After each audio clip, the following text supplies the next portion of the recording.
Okay, imagine this to the ladies. നിങ്ങൾ നിങ്ങളുടെ റൂമിൽ സ്വസ്ഥമായിട്ട് കിടന്നുറങ്ങുകയാണ്. പെട്ടെന്ന് ബലമായിട്ട് നിങ്ങളെ ആരോ പിടിച്ച് കെട്ടുന്നു. ഒരു ബ്ലൈൻഡ് ഫോൾഡ് കൊണ്ട് നിങ്ങളുടെ കണ്ണ് മറയ്ക്കുന്നു. എന്നിട്ട് ഒരു ഗൺ പോയിൻറ്റിൽ നിങ്ങളെ നിർത്തിയിട്ട് നിങ്ങൾ ശബ്ദം ഉണ്ടാക്കി കഴിഞ്ഞ് നിങ്ങളെ കൊല്ലുമെന്ന് ഭീഷണിപ്പെടുത്തുന്നു. And then you get raped. അത് കഴിഞ്ഞ് അതേ ഗൺ പോയിൻറ്റിൽ നിർത്തിയിട്ട് നിങ്ങളടുത്ത് വാഷപ്പ് ചെയ്യാൻ പറയണു, ആ സ്ഥലങ്ങളൊക്കെ ഒന്ന് ക്ലീൻ ചെയ്ത് വെക്കാൻ പറയണു. And then he leaves. ഇത് ഞാനിപ്പോൾ ഇത്രയും പറഞ്ഞത്, നിങ്ങൾ ഇത് സംഭവിച്ചു കഴിഞ്ഞു കഴിഞ്ഞാൽ നിങ്ങൾക്ക് പെട്ടെന്ന് വിളിക്കാൻ തോന്നുന്ന ആരെങ്കിലും വിളിച്ചിട്ട് അവരോട് ഇത് നിങ്ങൾ പറയണം. പിന്നെ ഇത് ഫസ്റ്റ് റെസ്പോണ്ട് ചെയ്യുന്ന പോലീസുകാരോട് ഇത് പറയണം. സ്റ്റേഷനിൽ എത്തിക്കഴിഞ്ഞ് കഴിഞ്ഞാൽ ഒരു ഡിറ്റക്റ്റീവ് ഉണ്ടാവും, ആ ഡിറ്റക്റ്റീവിനോട് നമ്മളിത് പറയണം. അത് കഴിഞ്ഞ് സ്റ്റേറ്റ്മെൻറ്റ് എഴുതിയെടുക്കുന്ന ആളുണ്ടാവും, അവരോട് ഇത് പറയണം. ഇതെല്ലാം കഴിഞ്ഞ് നിങ്ങളുടേതായിട്ടുള്ളൊരു ഭാഷയിൽ ഇതിൻ്റെ return statement with details, all details, relive all the details, ഇതെല്ലാം കൊടുക്കണം. ഇത്രയുമെല്ലാം ചെയ്തിട്ടും people still don't believe you. Unbelievable അല്ലേ? യെസ്, 2008 വാഷിങ്ടണിൽ നടന്നൊരു റിയൽ ലൈഫ് സംഭവമാണ്. മേരി ആഡ്ലർ എന്ന ആണ് ക്യാരക്ടറിന് പേര് കൊടുത്തേക്കുന്നത്. ഇതിൽ മേരി എന്നുള്ളത് ആ കുട്ടിയുടെ സെക്കൻഡ് നെയിമാണ്. ഫസ്റ്റ് നെയിം റിവീൽ ചെയ്തിട്ടില്ല, പുറത്തു വിട്ടിട്ടില്ല. ആ കുട്ടിയുടെ ലൈഫിൽ സംഭവിച്ച ഒരു ഇൻസിഡൻ്റാണിത്. ഇതാദ്യം ഒരു ആർട്ടിക്കിളായിട്ട് പുറത്തു വന്നു, പിന്നീട് ഒരു ബുക്കായി വന്നു, പിന്നീട് ഇപ്പോൾ 2019 ആണ് നെറ്റ്ഫ്ലിക്സിൽ അൺബിലീവബിൾ എന്ന് പറഞ്ഞ ഷോ ആയിട്ട് വന്നത്. ഇതിൽ ഞാൻ നേരത്തെ പറഞ്ഞ പോലെ മേരി ആഡ്ലർ എന്ന് പറഞ്ഞിട്ടുള്ള മെയിൻ ക്യാരക്ടർ അഭിനയിച്ച കുട്ടിയുടെ പേര് കൈത്ലിൻ ഡേവർ. അടിപൊളി പെർഫോമൻസ് ആണ്. ആൻഡ് ഈ കുട്ടി പറഞ്ഞത് ആരും വിശ്വസിച്ചില്ല. ഇത് വാഷിങ്ടണിലാണ് ഈ സംഭവം നടക്കുന്നത്. അവരത് കേസ് ക്ലോസ് ചെയ്തു. കേസ് ക്ലോസ് ചെയ്തിട്ട് പിന്നീട് ഈ കുട്ടിയെ കൊണ്ട് ഒരു സ്റ്റേറ്റ്മെൻറ്റ് പറയിപ്പിച്ചു, അത് ഡ്രീം ചെയ്തതാണ്, അല്ലെങ്കിൽ ഞാൻ വെറുതെ കേസ് ഉണ്ടാക്കാൻ വേണ്ടി പറഞ്ഞതാണ് എന്ന് പറഞ്ഞിട്ടൊക്കെ അവർ ഒരു സ്റ്റേറ്റ്മെൻറ്റ് എഴുതിയെടുത്തു. ഇതെല്ലാം കഴിഞ്ഞിട്ട് ഈ ആ ഡിപ്പാർട്ട്മെൻറ്റ്, ആ പോലീസ് ഡിപ്പാർട്ട്മെൻറ്റ് ഈ കുട്ടിക്കെതിരെ ഫോൾസ് കേസിനുള്ള അലിഗേഷൻ ചേർത്തിട്ടൊരു കേസ് തിരിച്ച് ഫയൽ ചെയ്തു.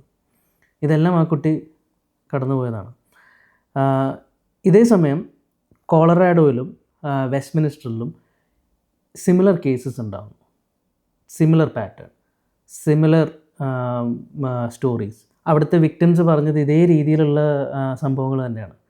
ഇത് കേട്ട് കഴിഞ്ഞപ്പോഴാണ് അവിടെ വർക്ക് ചെയ്തിരുന്ന 2 ഡിറ്റക്റ്റീവ്സ്, ഗ്രേസ് റാഷ്മൻ ആൻഡ് കാരൻ ഡുവാൾ, ഇതാണ് ക്യാരക്ടേഴ്സിന് പേര് കൊടുത്തേക്കുന്നത്. ഇവർ റിയൽ ഡിറ്റക്റ്റീവ്സാണ്, റിയൽ ലൈഫ് ഡിറ്റക്റ്റീവ്സാണ്. അവരുടെ പേര് വ്യത്യാസമുണ്ട്.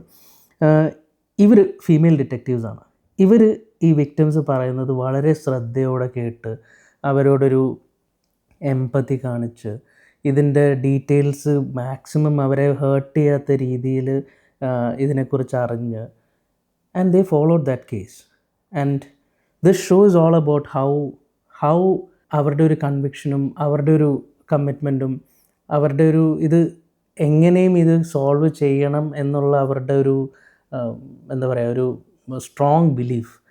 ആൻഡ് കേസ് സോൾവ് ആയോ ഇല്ലയോ എന്നുള്ളത് നിങ്ങൾക്ക് കണ്ടു കഴിയുമ്പോൾ മനസ്സിലാവും. അതാണ് ഈ ഷോ ബേസിക്കലി. ആൻഡ് ഇത് അഭിനയിച്ചത് ടോണി കൊല്ലെറ്റ് എന്ന് പറഞ്ഞിട്ടുള്ള നടിയും മെറിറ്റ് വീവർ എന്ന് പറഞ്ഞിട്ടുള്ള പുള്ളിക്കാരിയാണ്. രണ്ടുപേരും അതിഗംഭീരമാണ് അഭിനയിച്ചേക്കുന്നത്. അതിൽ നമുക്ക് ഇഷ്ടപ്പെടുന്ന കുറേ കാര്യങ്ങളുണ്ട്.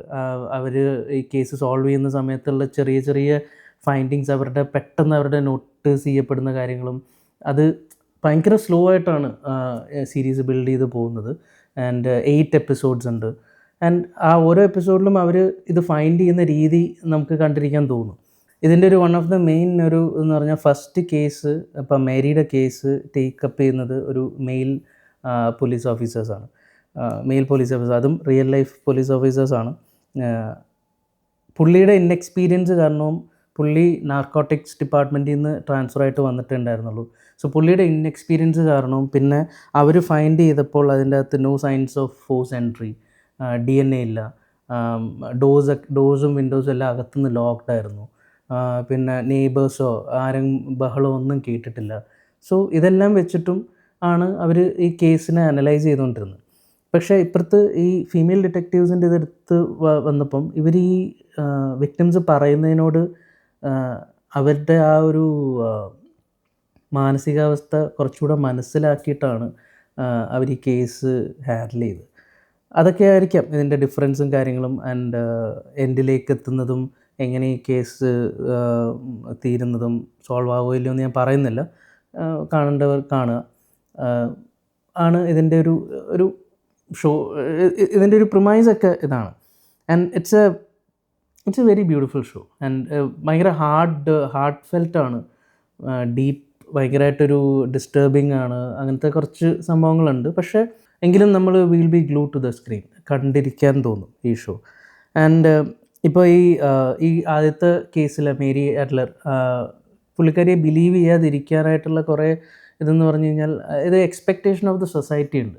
നമ്മൾ ഇങ്ങനെയാണ് പെരുമാറേണ്ടത്, അല്ലെങ്കിൽ ഇങ്ങനെയാണ് കുട്ടി ഇതാവേണ്ടത്, ഇങ്ങനെ സംഭവിച്ചു കഴിഞ്ഞാൽ ഇങ്ങനെ ആയിരിക്കണം എന്നൊക്കെ ഉള്ള കുറേ എക്സ്പെക്റ്റേഷൻസ് ഉണ്ടാവുമല്ലോ. അതിനെ ബ്രേക്ക് ചെയ്തിട്ടാണ് ആ കൊച്ച് പെരുമാറിക്കൊണ്ടിരുന്നത്. ഇപ്പോൾ ഫോർ എക്സാമ്പിൾ അതിൽ തന്നെ കാണിക്കുന്ന ഒരു സീനുണ്ട്. ഈ കുട്ടി ഫോസ്റ്റർ മോംസിൻ്റെ കൂടെയൊക്കെ നിന്നിട്ടുണ്ട്. അപ്പോൾ അതിലൊരു ഫോസ്റ്റർ മോമിൻ്റെ കൂടെ ഒരു ഡിപ്പാർട്ട്മെൻറ്റ് സ്റ്റോറിൽ ബെഡ്ഷീറ്റ് ഷോപ്പിങ്ങിന് പോകും ഇത് കഴിഞ്ഞിട്ട്.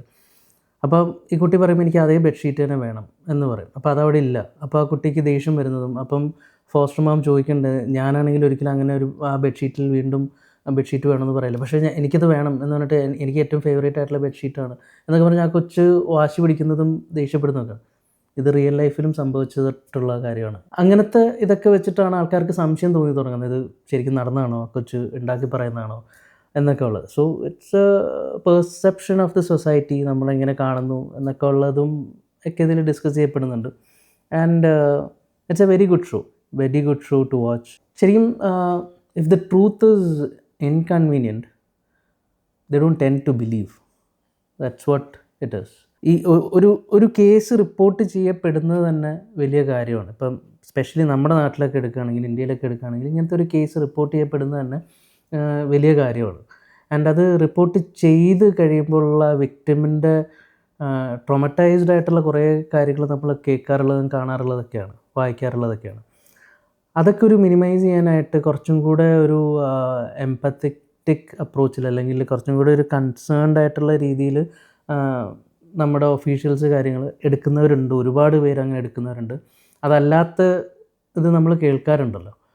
സോ അതിനൊരു പ്രോപ്പറായിട്ടുള്ളൊരു എംപത്തറ്റിക് രീതിയിൽ, അല്ലെങ്കിൽ അതിൻ്റെ ഒരു സീരിയസ്നെസ്, അതിൻ്റെ ഒരു സെൻസിറ്റിവിറ്റി മനസ്സിലാക്കി ആ വിക്ടിമിനെ കംഫർട്ടബിൾ ആക്കിയിട്ടുള്ളൊരു രീതിയിൽ കേസുകൾ പോലീസ് ഓഫീസേഴ്സ് ബിഹേവ് ചെയ്യുകയാണെങ്കിൽ I think it will be A far better thing for them to come open up and tell these things. And അങ്ങനെ ഒരു ഫ്രണ്ട്ലി നേച്ചർ നമ്മൾ വിക്ടിമിന് കൊടുക്കുകയാണെങ്കിൽ ഐ തിങ്ക് കേസ് സോൾവ് ചെയ്യാനും മച്ച് മോർ ഡീറ്റെയിൽസ് അവർക്ക് openly പറയാനും ഒക്കെ പറയാൻ പറ്റുന്ന ഒരു സാഹചര്യം ഉണ്ടാവാം എന്ന് തോന്നുന്നു. ആൻഡ് ഫോൾസ് കേസസ് ഉണ്ടാവാറില്ല എന്നല്ല, നമ്മൾ മെനി കേസസ് കേൾക്കാറുള്ളതാണ് ഫാൾസ് കേസസ് ഉണ്ടാവാറുണ്ടെന്നുള്ളത്. But still I think it is a good way to approach. I think it is a genuine way to approach a case like this. ഈ show മുന്നേ കണ്ടിട്ടുള്ളവരുണ്ടെങ്കിൽ അതിനെക്കുറിച്ച് നിങ്ങളുടെ അഭിപ്രായം കമൻറ്റ് ചെയ്യുക. കാണാത്തവരുണ്ടെങ്കിൽ ഡെഫിനറ്റായിട്ടൊന്ന് കണ്ടു നോക്കുക. It's A good watch. 8 എപ്പിസോഡ്സേ ഉള്ളൂ, ലിമിറ്റഡ് സീരീസാണ്, നെറ്റ്ഫ്ലിക്സിൽ അവൈലബിൾ ആണ്. സോ കണ്ടിട്ട് നിങ്ങളുടെ കമൻറ്റുകളും അറിയിക്കാം. Assalamu alaikum wa alaikum.